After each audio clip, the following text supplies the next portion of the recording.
Asia's monarchies defy history. In a modern era of democracy, worlds of tradition, mystery, and ritual command fascination and respect like never before.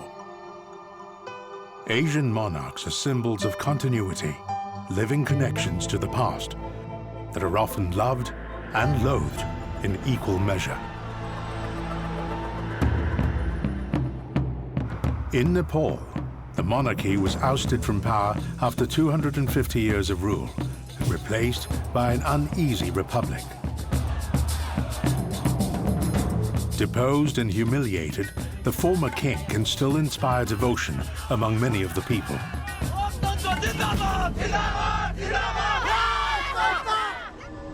The story of the Shahs is one of murder, intrigue, genius and madness, overshadowed by an ancient family curse. And the final act in this blood-soaked drama was the assassination of the king and queen by their son, the heir to the throne. The history of the Shahs is the history of Nepal, and one that still divides the nation to this day.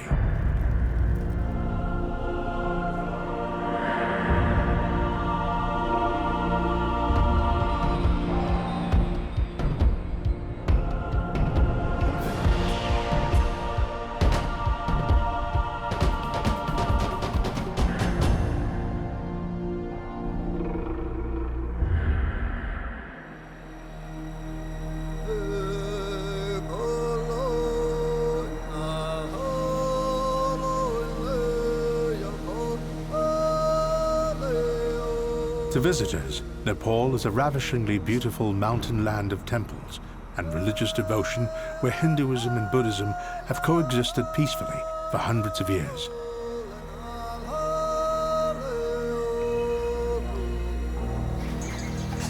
This is the most ethnically diverse country in Asia, where dozens of cultures have lived in harmony for centuries. But this harmony has never been reflected in the history of its royal family. Nepal's royal drama centers around the capital of Nepal, Kathmandu, the cradle of power and the focus of the country's politics. Despite the recent overthrow of the monarchy, the question of its possible return is one that dominates public debate.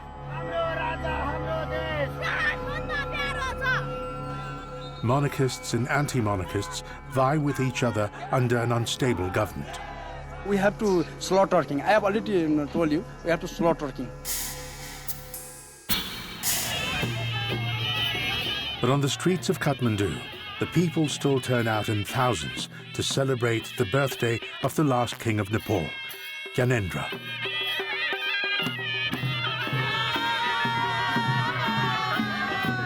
From my heart, I support my king, and he lives long life.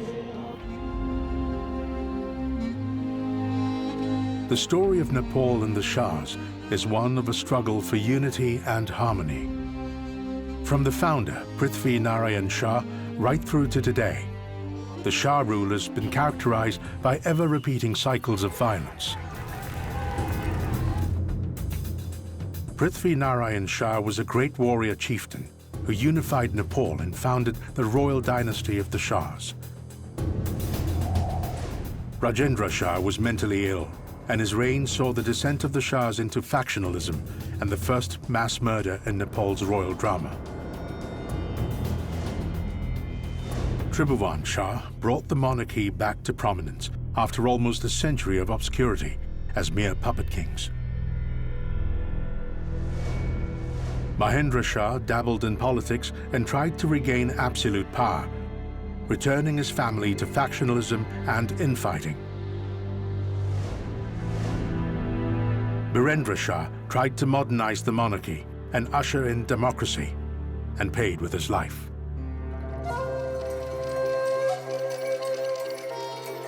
As fractured as its history may be, there's always been one unifying force in Nepal: its religion, Hinduism. Kathmandu, the sprawling capital, sits in the mountain basin high in the foothills of the Himalayas. Its many temples and statues to the gods are as relevant today as they've always been.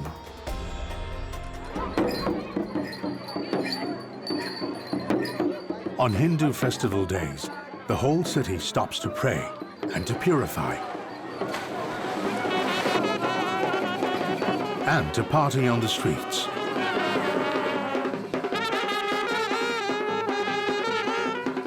This festival in Nepal is known as the Janai Purnima. This particular locale is associated with Hindu god Shiva. It's a temple called Kumbheshwar. Not only is it sacred to Hindus, but local shamans who belong to the Tamang community. For them also this is a very important festival. So you see a lot of shamans, beating the drums and dancing around. They first take a bath in the pond here, cleanse themselves, and go to a temple, which is a Shiva temple nearby, to basically pay homage to Lord Shiva. So what this does is it blends local varieties of religion together with Hinduism. The focus of public devotion on these festivals used to be twofold. First was always the Kumari, a young girl revered as a living goddess. The second was the royal family themselves as keepers of the Hindu flame. And the Shahs were always careful to merge the religious and royal devotions of their people, enforcing the image of themselves as semi-divine beings. But what is particularly interesting is their choice of a personal family deity, Kali, a vengeful goddess who demands blood sacrifices from her followers. And the Shahs were to pay the ultimate sacrifice. I remember getting calls from my relatives that, have you heard, have you heard, have you heard? We're hearing, the gunfires in the palace. In one terrible night in 2001, Nepal made world headlines with the murder of almost the entire royal family by their heir to the throne, Crown Prince Dipendra. At a Friday night family party, a heavily armed Dipendra shot his father, King Birendra, his mother, brother, sister, and 5 other members of his close family, before finally turning his gun on himself. It was a shock. It was a shock, because one could not expect that such a horrendous act can be enacted. Worshipped as semi-gods throughout their history, the all-too human nature of the Shahs had been revealed. He is not a god. I tell you, he is not a god. If he was a god, this would not happen. If the Shahs weren't gods themselves, then perhaps they were subject to the will of a real god.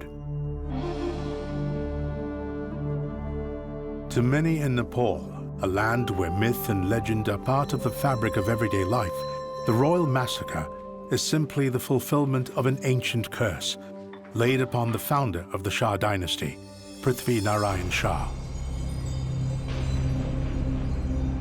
Legend has it that Shah was walking through the forest one day when he encountered an old wise man. In fact, the venerated saint Gorakhnath in disguise. Dutifully, Shah offered the man a bowl of curd to show his respect. The old man drank it all and then regurgitated it back into the bowl. He asked Shah to drink it to show his devotion. Repulsed, Shah dashed the bowl to the ground, where the foul liquid covered his feet. Gorakhnath then cursed him, saying that his dynasty will only last the number of generations that he had toes, 10. The 11th king would be the last.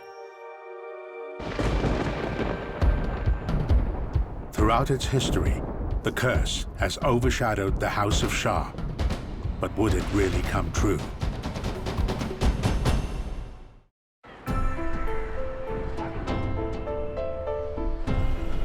Nepal's monarchy may be no more, but they are still national heroes to its people. Here in Kathmandu, statues in their honor dominate the streets and buildings. But the story of the Shahs begins more than 100 miles away from Kathmandu, here in Gorkha. This was the birthplace of Prithvi Narayan Shah, the young man who would be king. It was a humble beginning for the man who was to create Nepal and found its ruling dynasty. During Prithvi Narayan's younger years, he would have lived in comparatively humble circumstances, with not a lot of money or resources to play with, and an area that was not rich in agriculture. Gorkha alone could never satisfy the ambitions of this young man. He wanted to rule over a far greater kingdom. So what he is said to have done is to have walked one day to the rim of the Kathmandu Valley, looked down over it and said, you know, one day all this will be mine. Kathmandu was the key to Nepal. It was not only one of the most fertile areas in the region, it lay at the heart of an important trade route between India and Tibet, giving it access to great wealth. The prize was enormous, but for a young chieftain and a small army, so were the risks. The main strategy President Shah developed to conquer the Kathmandu Valley was to conquer the surrounding areas of Kathmandu Valley. And after that, he needed a place from where a direct attack would be made on Kathmandu within 2 or 3 hours. And that place he selected was Kirtipur. For 12 years, Prithvi Narayan Shah and his army lay siege to Kirtipur. It took 4 attempts before it finally fell. But it came at a high price for the young prince. He lost his best general, Kalu Pandey, and his own brother. The exploits of Shah's army are still a vivid part of local folklore in Kirtipur. It's not hard to find locals who will tell the tale of the grisly end of Kalu Pandey. यो gate जुन छ त्यसको सिधा एउटा boundary वाल अहिले पनि केही बाँकी छ तर यो नयाँ भइसक्यो त्यहाँबाट अट्याक हुँदाखेरि उले हाम्रो कीर्तिपुरको सेनाले उलाई लखेटे यहीबाट यो पुरानो बाटो हो यहाँबाट लखेटे त्यही पर पुगेपछि त्यो लड्यो त्यहाँ त्यसले त्यही पुगेपछि काट्यो. Both armies paid a high price. Finally, Shah tried to seek a solution and approached the ruler of Kirtipur to peacefully enter the city. Did have a kind of an agreement with the leaders of Kirtipur that they would smooth the way in for him, and they must have changed their minds. At the last moment, Kirtipur closed its doors to Shah, and the bloody siege continued. When Kirtipur finally fell, Shah exacted revenge on its people. He cut off the lips and noses of every single man in the city. Why the cut noses? Well, you know, the traditional punishment of the Gurkhali in those days for a faithless wife was to cut off the nose. This was the punishment for adultery. And perhaps for Prithvi Narayan that was symbolic of the fact that they had broken an agreement. This brutal act also had the effect of giving Shah a fearsome reputation. In Kathmandu, its ruler, Jayaprakash Malla, simply fled when he heard Shah and his army were marching towards his city. Shah entered Kathmandu and made it his capital in 1769, so laying the foundations for the Kingdom of Nepal. Prithvi Narayan Shah is built into this great national figure of the creator of the nation, or as they say in Nepal, the unifier of the nation, because the nationalist vision has it that Nepal already existed. It was just lying around in bits, and all it needed was the visionary to come along and assemble it. In 1775, just a few years after the capture of his prize, the warrior king, the man who created the unified Nepal, died. Immediately, his court fell into disarray. Shah had created a kingdom and established the House of Shah as rulers, but he hadn't set out the laws of succession. in Asia, in Nepal, kings had more than one legal wife. And when you look at it like that, and you look at the animosities that are likely to arrive, you can see that there must have been great tussles for succession between the sons of different legal wives and even the sons of concubines. This creates all these tensions and struggles. But the infighting didn't stop there. The bickering and the fighting was more among the surrounding families, but it wasn't helped by the fact that the monarchy itself, after Prithvinarayan Shah, was occupied by people of much lower caliber. Either they were minors, they were young, too young to rule, so regents ruled in their stead, or they had mental health problems in a couple of cases. It was in this febrile atmosphere that Rajendra came to the throne. And during his reign, this factionalism was to come to a head and draw to a murderous conclusion.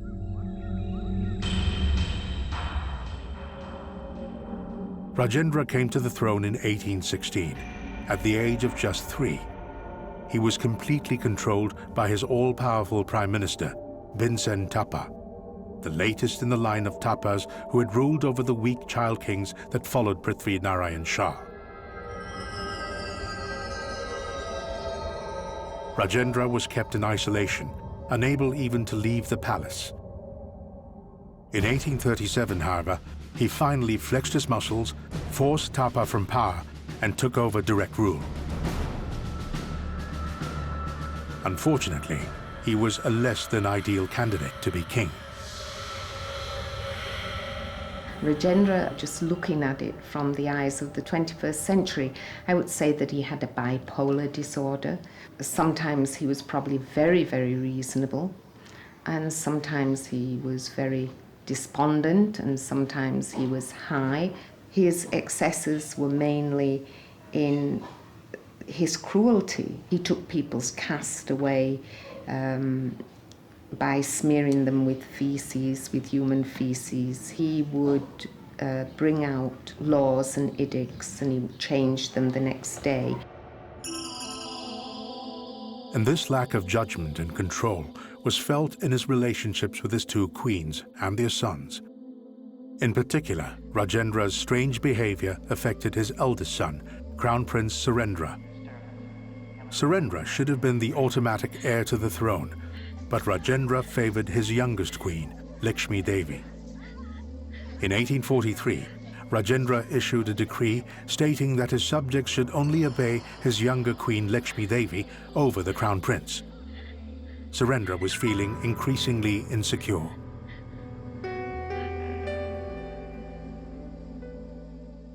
I think his son was more dangerous than him, Crown Prince Surendra. And I think that's partially probably because of his father's condition, but partially because of very insecure upbringing that he had. His younger mother and her coterie were trying to get rid of him in favor of his younger brother, her eldest son. That can make you very, very insecure if you feel people are trying to murder you. The battle between the young queen Lakshmi Devi and Crown Prince Surendra was to lead to the first of Nepal's royal massacres. The junior queen of King Rajendra wanted to place her own son on the throne of Nepal as against the claim of the eldest son of the king. So, in this connection, the queen took the help of one powerful courtier whose name was Gagan Singh. But unfortunately, Gagan Singh was suddenly killed. And when Gagan Singh was killed, then the queen felt herself a kind of orphan, you know. Now she had no friend to assist her to place her son on the throne. The queen was isolated. She sought the help of one of the most powerful men in the kingdom, Jang Bahadur. As military commander, he controlled a large army. She asked him to force all the leading courtiers together so she could find the murderer of her favorite courtier, Gagan Singh. Instead of detecting the murderer, there were clashes among the courtiers, and almost all the high-level courtiers were killed, and only Janga Bahadur and his brothers survived, and hence began the Rana rule in the history of Nepal. In the mayhem that followed the Kot massacre, Jang Bahadur saw his chance to seize control. He instigated a military coup and deposed the king. He sent Rajendra and Lakshmi Devi into exile and installed Surendra on the throne. Like the Thapa family before him, Bahadur kept the young king under permanent house arrest and under his control. He made himself permanent prime minister. Learning from the mistakes of the Shahs, he established a line of succession for his own family to inherit his office, taking the hereditary title of Rana.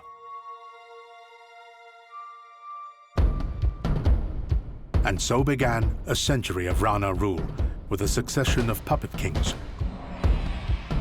So how would the house of Shah rise again to rule Nepal?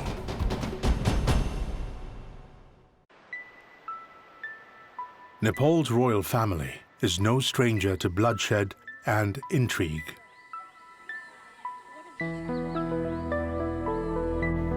The Kot massacre in 1846 and the subsequent power struggle in the court was to rock the Shah royal family and banish it from power for over 100 years.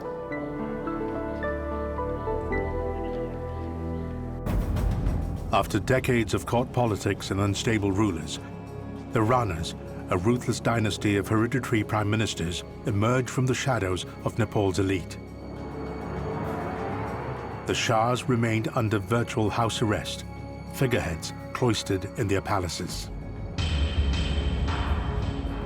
A symbolic monarchy led spurious authority to the Rana usurpers, but were in practical terms powerless. Well, people say that the Shah monarchy reigned, but it didn't rule. It was the Ranas that ran the country, with the kings functioning as a figurehead for their government. The Ranas maintained their grip on power by ensuring they didn't fall into the same trap as the Shahs. They set in place definite rules on succession. The Ranas adopted the line of succession not under the principles of primogeniture. If the Rana prime minister dies, he was succeeded by the eldest member in the family. And in that system, there was no question of the minor prime ministers. The prime ministers who succeeded the Ranas, they were all matured. They were all more than 40 or 50 years of age. That's why there was no minor prime minister. The Ranas had learned from the monarchy's mistakes, but they also learned from the vision of Nepal's founder. I think in the isolation, the Ranas were carrying out Prithvinarayan Shah's vision of the pure state. That is, you close your borders, you make sure that nothing bad can come in, your enemies can't infiltrate. They maintained the notion of Nepal as an independent state with its own unique identity. And it was this desire to preserve the sanctity of their borders that led them to seek out an ally in the region. If there was one thing that the Ranas recognized, it was the strength and importance of the British Empire across the world, and particularly on their own doorstep. Their huge neighbor to the south, India, was under Britain's rule, and the Ranas had courted the British assiduously throughout their regime. Britain, in turn, saw the importance of a stable and friendly state on their northern border, and gave the Rana regime their full support.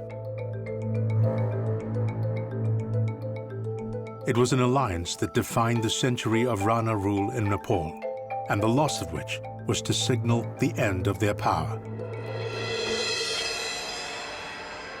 In 1947, a political earthquake shook the Rana regime to its foundations.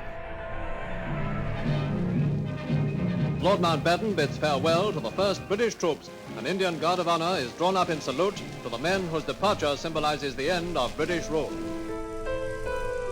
Almost overnight, the British vanished from India, and with them, the Rana's support. The Rana prime ministers lost the guardianship of the British government. That is the most important thing. Then the new Indian government was not in favor of continuing the dictatorial rule of the Ranas.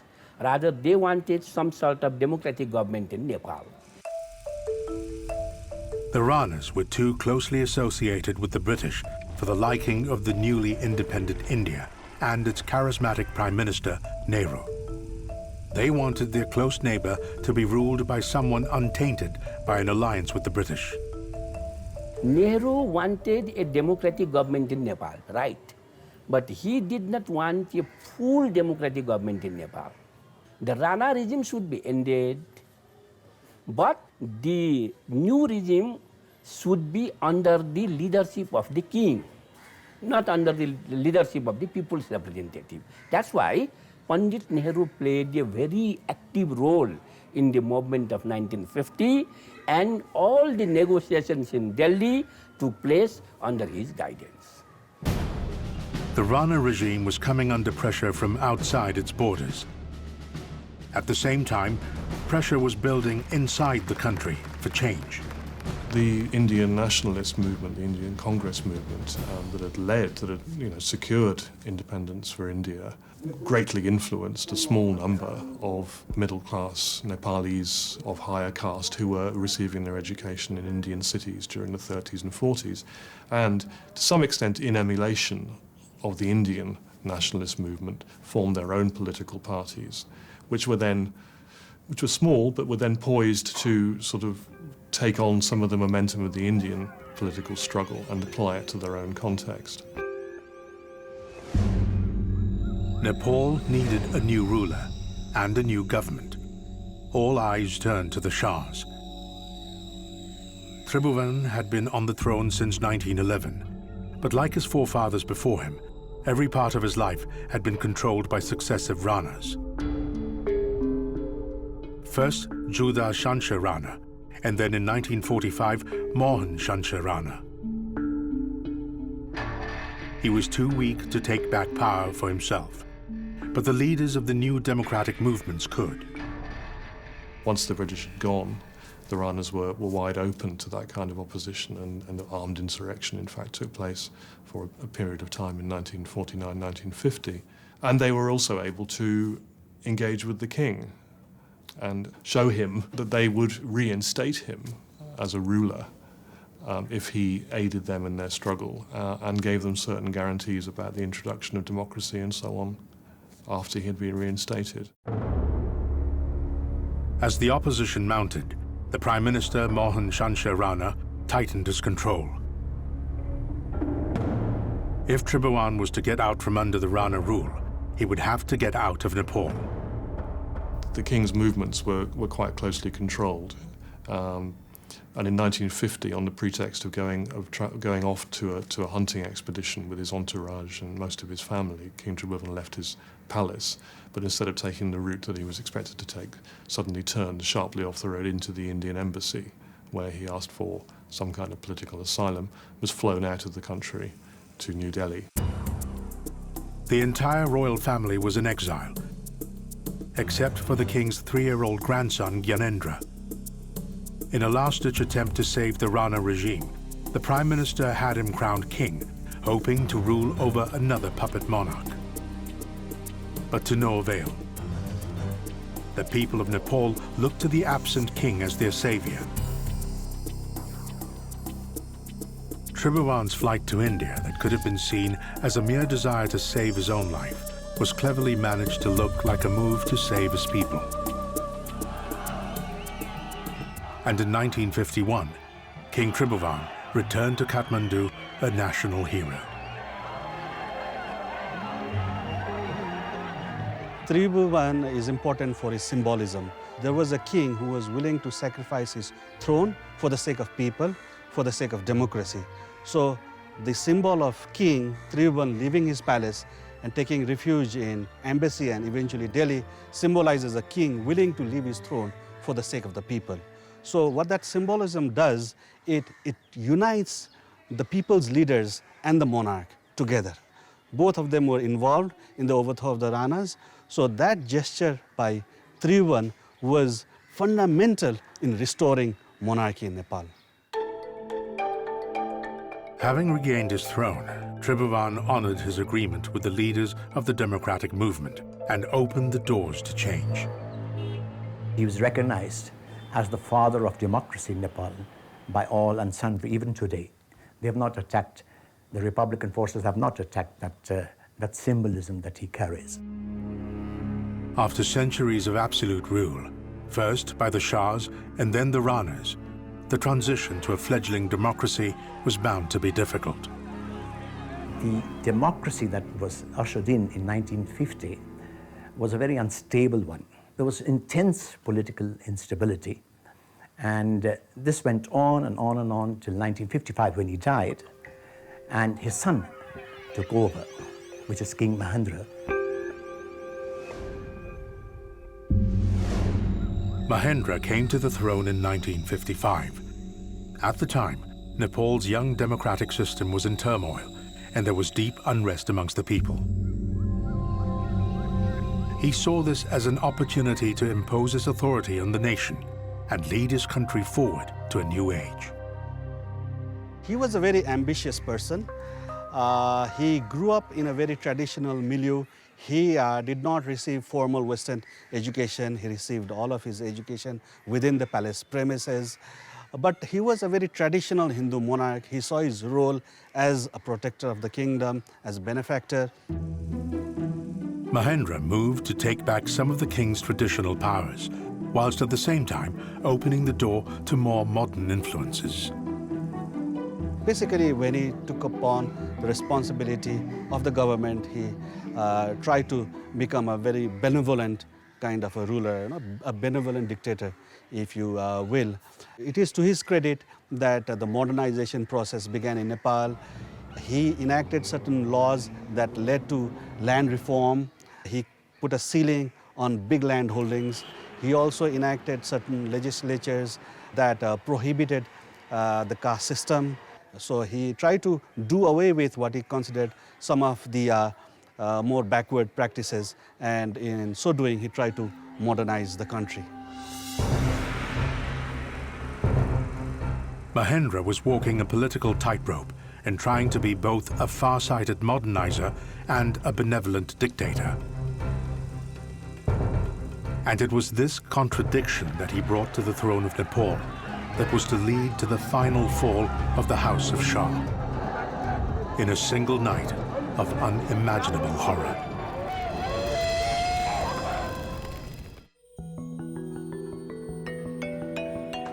Nepal's many diverse cultures, languages, and ethnic groups present a rich tapestry to the outside world, but a huge problem for its political rulers. Mahendra struggled with the dual role of benevolent dictator and modernizer. He saw his responsibility as King of Nepal to provide strong leadership and stability for his country. He was a nationalist to the core, and he believed that the political parties were not in a position to lead the country towards stability or towards modernization or towards progress. And although he believed this, he allowed the parties to continue for another 5 years, where in 1960 he declared that it was not possible to run the country with parties anymore, and declared a partyless system. Mahendra introduced the Panchayat system of governance, in which he was the sole overseer of a network of local administration centers led by local leaders. Perhaps he truly believed he was the only one who could lead Nepal safely into the modern age. But the democracy movement was not to be silenced. Demonstrators took to the streets of Kathmandu. Riots and strikes grew increasingly common. In 1972, in the midst of this turmoil, Mahendra died, leaving his son Birendra to cope with this crisis. The new King Birendra had truly been handed a poison chalice as he came to the throne. his ascension was overshadowed by crises both ancient and modern. His family had, according to legend, been blighted by a curse which stated that the House of Shah would only rule for 10 generations before being ousted from their throne. Birendra was the 10th generation Shah king. He also inherited a country in turmoil, with demonstrators taking to the streets to demand change, together with an escalating threat from Maoist revolutionaries. In 1979, when faced by student riots in the streets of Kathmandu, he declared that there would be a national referendum on the country's political system. The country would be asked whether it wanted to continue with what was then called the panchayat system, whether the country wanted to move from that to a more inclusive, multi-party style of democracy. And the country was asked this question. So people said, wow, Birendra, he's given us the choice. There, I think he earned some credit for having been willing at least to open it up for national discussion. The referendum duly took place, and the people narrowly voted to keep the panchayat system. Despite this, the mood for change continued, until in early 1990, it once more exploded onto the streets, this time with deadly consequences. Seeing his citizens being gunned down forced Birendra's hand, and he finally agreed to step down as absolute ruler and became a constitutional monarch. This dramatic move may have brought peace to the country, but it caused an enormous split within the royal family itself. Generally, it is said that King Birendra was alone in the royal family for his democratic ideas. And it is generally said that his stepmother, Queen Ratna, the wife of King Mahendra, she was very much eager to continue the system established by her husband, King Mahendra. Similarly, the Queen Aishwarya, the wife of Birendra, she was also quite eager to exercise the power as the queen. His brother, Gyanendra, was also not in a favor to surrender power to the people. Once again, the Shah king found himself surrounded by competing factions. It doesn't seem to have been a very healthy family, does it? When one looks at events of the last 10 years or so. So it's difficult to speculate on relationships within the family, but one senses that this isn't a very cohesive little unit. There was always the sense that within the palace there was this faction that was always going to try and undermine any kind of democratization movement. Despite his family's opposition, Birendra gave over power to an elected government. But Nepal's problems did not stop there. His new government was wrecked by infighting and ineffectiveness, opening the door to a new movement for change, the communists. After 1990, the failure of the elected government to to govern the country in a most satisfactory manner led to the rise of Maoists within the Communist Party. But later on, it adopted violent methods in most of the parts of the country. In 1996, the Maoists announced the People's War and launched a campaign of attacks. It would cost the lives of 14,000 people. Back at the palace, the royal family was divided about how to respond to the insurgency. Some pushed for a hardline military option. But Birendra, increasingly isolated, preferred a softer approach. One of the features to note, I think, which is significant, is the fact that the Royal Nepalese Army wasn't deployed against the Maoist insurgency until the Maoist insurgency had taken a very large hold over a very large section of the country. And that is said to have been because Birendra was unwilling to use the army in that way, because he didn't wish his army, his Nepalese army, to be shooting Nepalese citizens. But a sort of darker reading of that is that the monarchy actually wanted the Maoist insurgency to grow and become out of control, because they saw that as a way of getting rid of the political parties and undermining the democracy that they were never very keen of in the first place. The House of Shah has never been far from rumor and intrigue. Their history is littered with conspiracy theories, tales of backstage deals, and power brokering. But now, the splits within the royal family were literally to tear them apart. I was in Moscow airport when I heard about the massacre, and when I first heard about it, I said, it cannot be believed. I remember getting calls from my relatives that, have you heard, have you heard, have you heard? We're hearing, the gunfires in the palace. It was a shock. It was a shock, because one could not expect that such a horrendous act can be enacted. And the phone rang, and it was a Nepali friend who said, "Oh my God, it's terrible, I can't believe it." And I said, "What?" And he said, "The whole royal family has been killed." On the 1st of June 2001, the royal family gathered as they usually did on Fridays for a family evening. The Crown Prince Dipendra left the sitting room where his family sat chatting and went to his apartment. There he armed himself with an M16 rifle and an MP5K machine pistol. He returned to the sitting room and started firing. He killed half of his family in that one room. His mother and brother escaped into the palace grounds. Dipendra pursued them and shot them dead. Finally, he turned his gun on himself. Sometime even now, I sometimes wake up and say, was that real?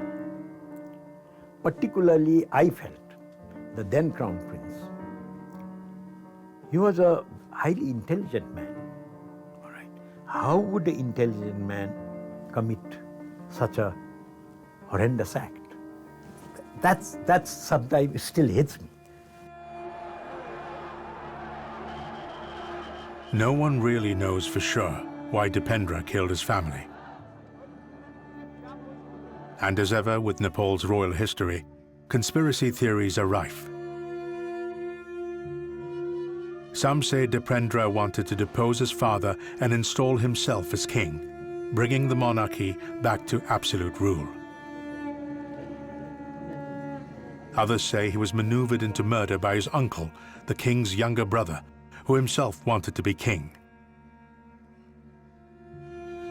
Yet others say he was merely angry that his parents wouldn't let him marry the woman he loved, Ridyani Rana, a member of the infamous Rana dynasty, old enemies of the Shahs. Never in the history, even in our mythology, in the Hindu mythology, it's common for kings to kill other kings. But the father being killed by the son, the fratricide and the regicide that took place, and the matricide, was unusual and unprecedented in anybody's history, not even any Greek mythology nor Hindu mythology beats this. So it was an absolute shock. The Shah dynasty has been steeped in mythology from its very beginning, with the tale of the curse laid upon its founder, Prithvi Narayan Shah, and it looked as if the curse had come true. Birendra, the 10th generation of Shah kings, was dead, and it was supposed that the 11th king was to be the arbiter of the final fall of the House of Shah.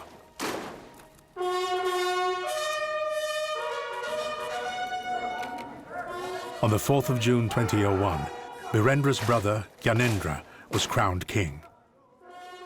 It was to be his second coronation. He'd been crowned at the age of 3 during King Tribhuvan's exile in India, and almost 50 years later, he ascended to the throne again. His second rule was to be as inauspicious as his first.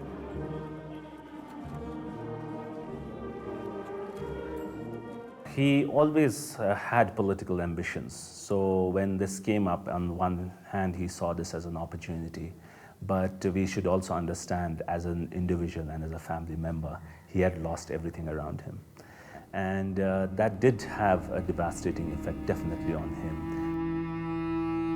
Unloved, unwanted, and facing a Maoist revolution, it was the worst of possible circumstances for the aging businessman to start a new career.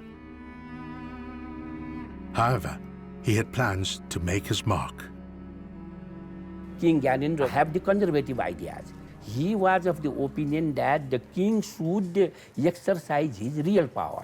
But when he became the king, his activities showed that, yes, he wanted to exercise the power of the king in the fullest sense of the term. Any hopes that Gyanendra might pursue the liberal and low-key policies of his brother were soon dashed. He tried to suppress both the Maoist and the political parties at the same time. In 2005, just like his father Mahendra had in 1960, Gyanendra sacked the parliament and took control as absolute monarch. Press freedom was curtailed and political activists were locked up. Gyanendra thought he was restoring peace and stability, but it looked like a dictatorship. And it was to be the final nail in the coffin of the Shah monarchy.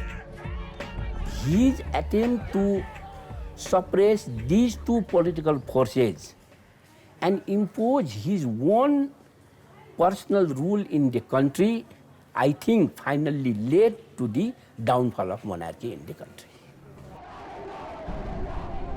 The people were outraged at Gyanendra's actions, and once again violence hit the streets in Nepal.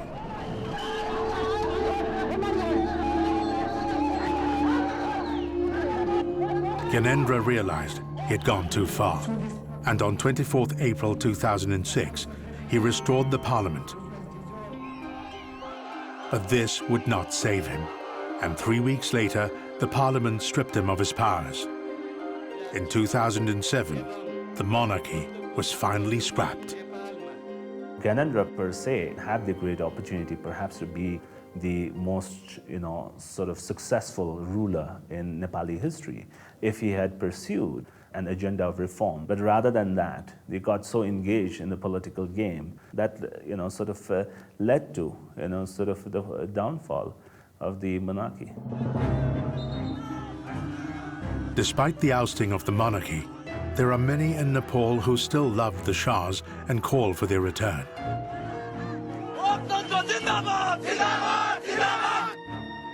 But if the curse on Prithvi Narayan Shah is to be believed, this is the final act of this particular royal drama.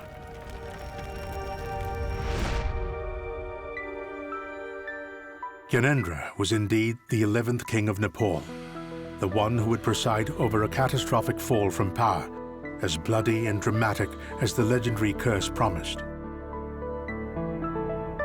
It may be just legend, but throughout its history, there does seem to have been a shadow cast over the house of Shah.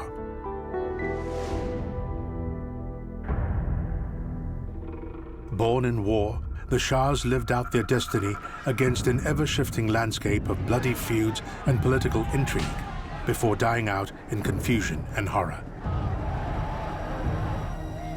Perhaps it is simply a case of being cursed to live in a cycle of history repeating itself.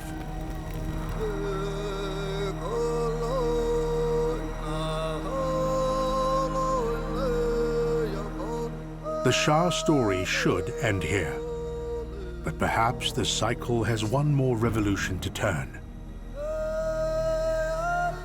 The Shahs have already made one triumphant return from obscurity when Tribhuvan faced down the Rana Prime Minister in 1950. Can the Shahs possibly rise once more to claim their place as kings of Nepal?